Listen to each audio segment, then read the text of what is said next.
kamakailan ho nagdiwang ho yung gobyerno dahil official na raw hong sinasabing upper middle income country yung hong ating bansang Pilipinas. Kumbaga, ibig sabihin ho umaangat na daw ho yung ekonomiya natin at yayaman na daw tayo. Pero teka lang ho ang tanong ho natin sa ating mga kababayan, ramdam nyo ho ba? Kumbaga sinasabi ho dito sa mahal ho ng bilihin ngayon. Gayon din ho sa pagtaas ng presyo ng kumbaga ito hong bill ng kuryente. Gayon din ho sa pera-perasong dagdag sahod. Parang mas marami pa ho yung baon sa utang kaysa ho yung umunlad. Tanong ho natin sa ating mga kababayan, maunlad niya pa tayo o sa realidad maunlad lang tayo sa papel? Para ho bigyan natin ng buong detalye at linaw ho. Nasa kabilang linya ho natin si Sir Sunny Aprica, ang Executive Director ho ng Ibon Foundation. Sir, magandang umaga ho. Si J. Martin ho ito. Live ho tayo napapakinggan sa DWAD Mega Manila. Magandang umaga Sir J. Sa mga tagapakinig niyo. Gusto na po. At Sir Sunny, feeling mayaman tayo. Oo, Sir Sunny, official na hong idineklara ng pamahalaan na yung Pilipinas isa ng upper middle income, kumbaga middle income country ho, na hindi, kumbaga, na dahil umabot na ho yung gross national income per capita ho sa mahigit $4,850,000. So, kumbaga sa simpleng paliwanag ho, para sa mga ordinaryong Pilipino, bakit nyo ho ito tinatawag na meaningless o walang saysay ho sa kasalukuyang realidad ho ng ating bansa? Well, una-una yung ginagamit na palukat ng World Bank, hindi naman actually yung totoong kita ng karaniwang pamilyang Pilipino. Kaya yung masyadong pinapalaki ng gobyerno yung usapin na umabot tayo ng upper middle income na parang $4,850 kada tao, hindi yung kada pamilya, na parang gano'n ang dating. Siyempre, alam naman natin hindi yung totoo. Huling kwento ng ibon nga, parang 7-10 pamilyang Pilipino, nasa 10, 20, maximum 30,000 pesos lamang buwan yung kita. So sa amin, meaningless siya kasi hindi naman actually sinasalamin at sinusukat yung totoong kita ng karaniwang pamilyang Pilipino. Kaya ang tindi ng reaksyon ng mga ng mga kababayan natin dyan kasi alam nila na medyo malayo sa realidad. So actually, ang problema dito yung gobyerno Parang sa pagsisikap nila na may good news, gusto naman natin lahat ng good news, parang binabaluktot nila na parang good news na hindi naman talaga. At Sir Sunny, madalas nyo hong binabanggit na yung average o yung pangkalahatang kita ho ng bansa ay hindi nagpapakita ng totoong distribution ng yaman. Paano ho tinatago ng terminong upper middle income ho? Yung lumalalang agwat ho sa pagitan ng mga mayayaman at mahihirap ho dito sa ating bansang Pilipinas. Sige, alam niyo, yung pinakamalaking problema kasi, kaya hindi tama yung pagbabaluktot ng gobyerno at masyadong pagdidiwang yung kategorya na yan.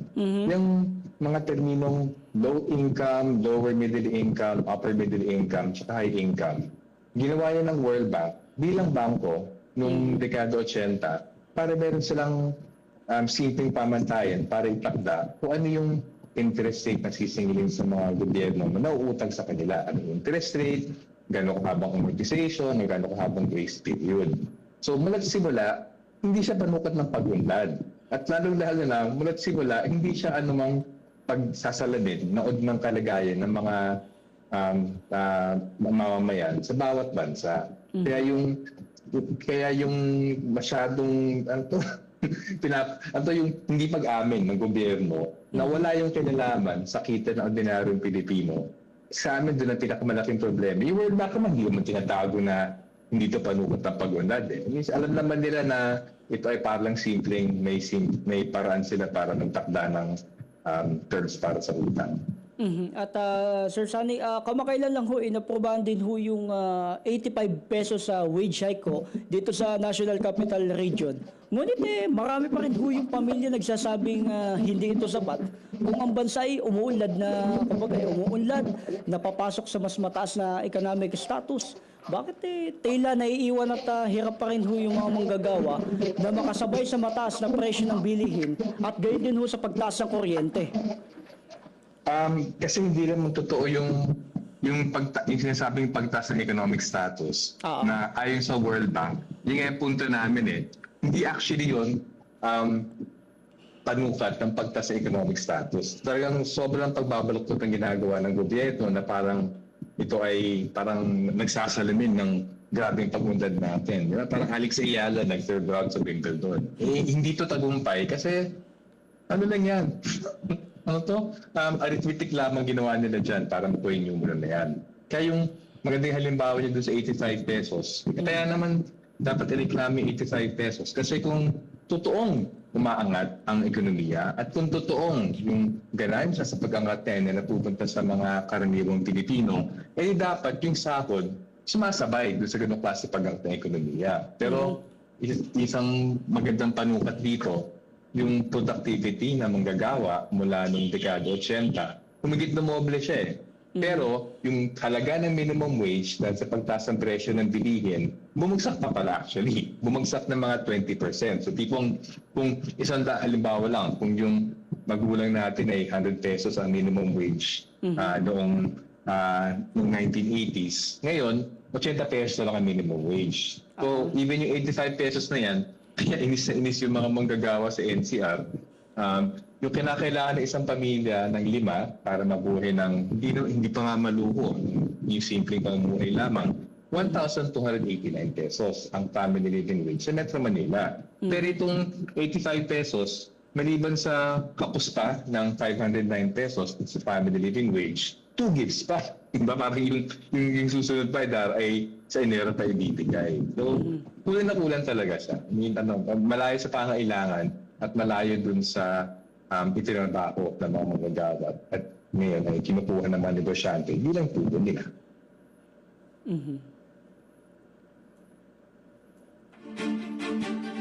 At Sir Sunny, medyo nawala lang ho. Hindi naman ako. Ayun at go ahead Sir Sunny. Ay, sorry. Hindi ko lang anong nawala po doon. Ayun. Sorry, hindi. Oo, Sir Pumasok Sunny. kasi yung music nyo Opo, talagang, Sir Sunny, ayon ho dun sa nakalap ho naming survey, milyong-milyong Pilipino pa rin ho yung itinuturing ng kanilang sarili na mahirap. Paano ho ninyo ipapaliwanag yung contradiction na ito na upper middle income, yung bansa ho sa papel, pero laganap pa rin ho yung kahirapan dito ho sa ating bansa?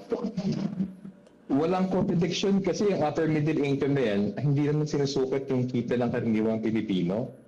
Arithmetic lamang yan ng World Bank na yung pagsukat na ng halaga ng lahat ng produkto sa servisyo sa bansa, ang tinatawag na gross national income, dinivide na dun sa laki ng populasyon na 115 million, tapos kinuha yung GNI kada tao na umabot ng $4,850.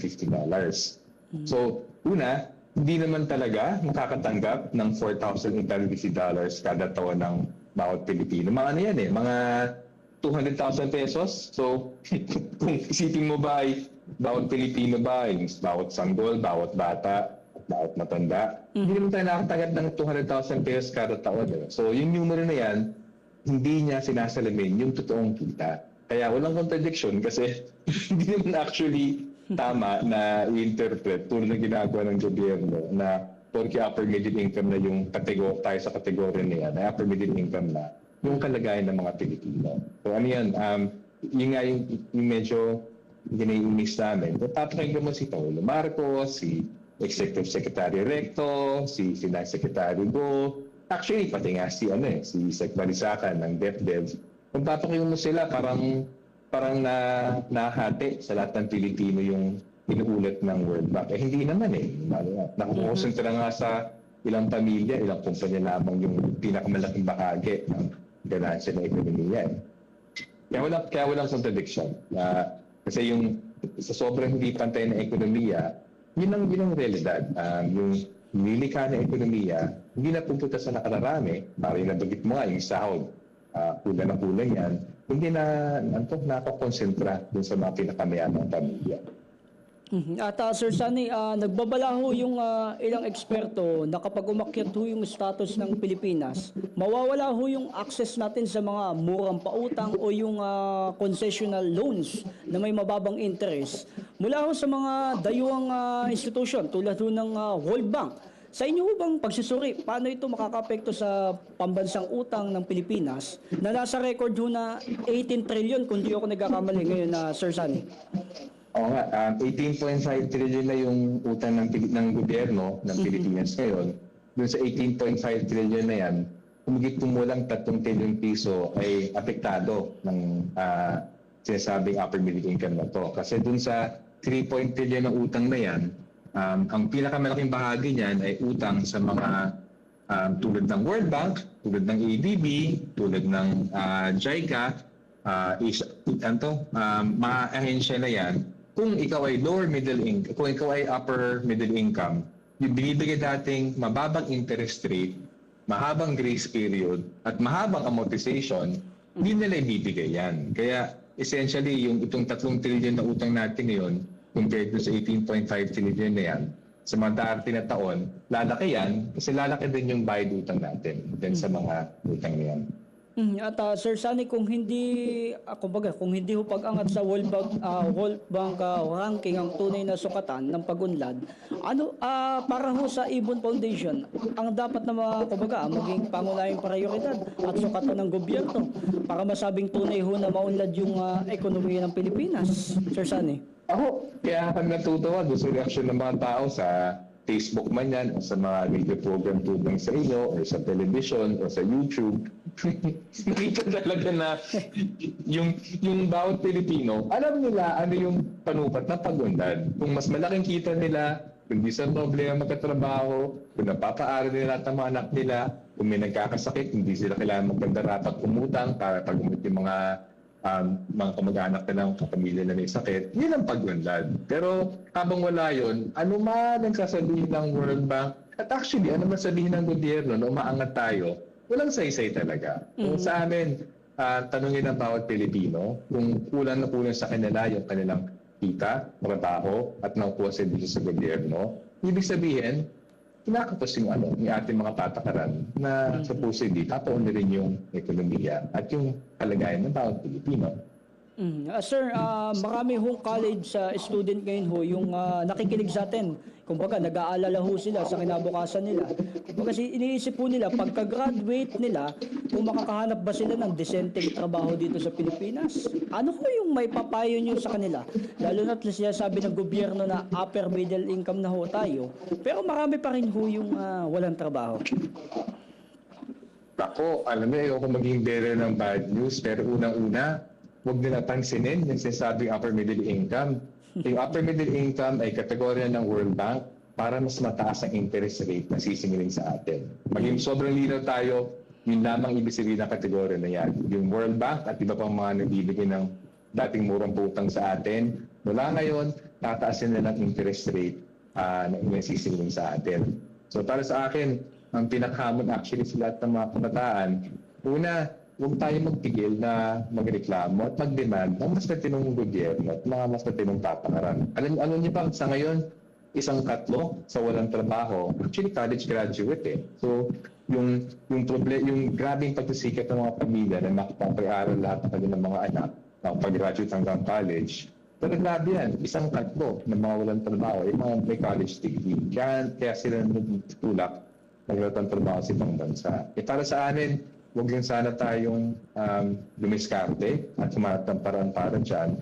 I-register natin sa gobyerno na hindi natin gusto yung pagpapatakbo nila, hindi natin gusto yung corruption nila, hindi natin gusto na yung mga patak sa ekonomiya nagpapayaman ng mga trilyonaryo habang naiiwan yung milyong-milyong pamilyang kulang ang trabaho, yung milyong-milyong manggagawa, mababa ang sa akin. So sa amin, ang pinakamahalaga ay na tayo ay magreklamo tayo kasi hindi tama na inobliga tayo ng gobyerno ng ibang bansa malayo sa ating pamilya para makakuha ng trabaho na hindi nililika sa sariling bansa. At Sir Sunny, kung bibigyan ho kayo ng pagkakataon na makaharap nyo ho ngayon, yung mga economic managers ng gobyerno, yung mga nagse-celebrate ho sa sinasabing upper middle income status na ito, ano ho yung magiging mensahe nyo sa kanila? Ako simple lang.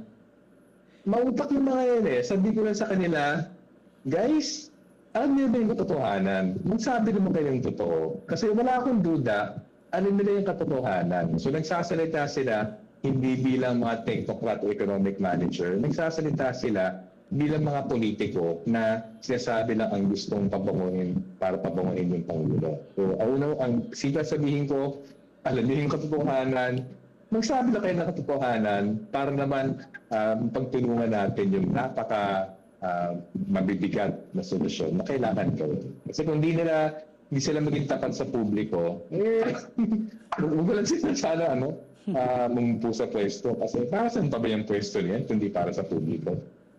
At Sir Sunny, baka may idadagdag pa ho kayo mensahe sa ating mga kababayan ho na nakikinig ho sa mga oras na ito.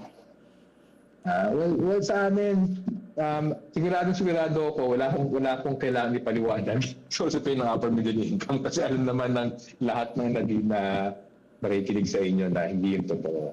Pero para sa amin, aksyonan natin. Huwag lang tayo magreklamo sa utak natin. I-release natin sa gobyerno. Hindi natin gusto yung pagsinungaling nila.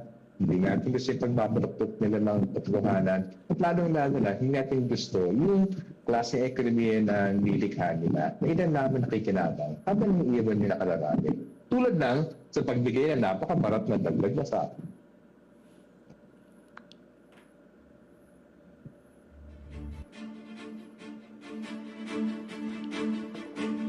Ayun at Sir Sunny, maraming salamat. Hello sir, Sige po. go ahead po. Ayun. Sir Sunny Aprica, maraming salamat po sa inyong oras, ang Executive Director ho ng Avon Foundation. Sir, salamat po sa oras at mabuhay ho kayo. Sige po, walang naman. Salamat din. Ayun at ating napakinggan si Sir Sunny Aprica.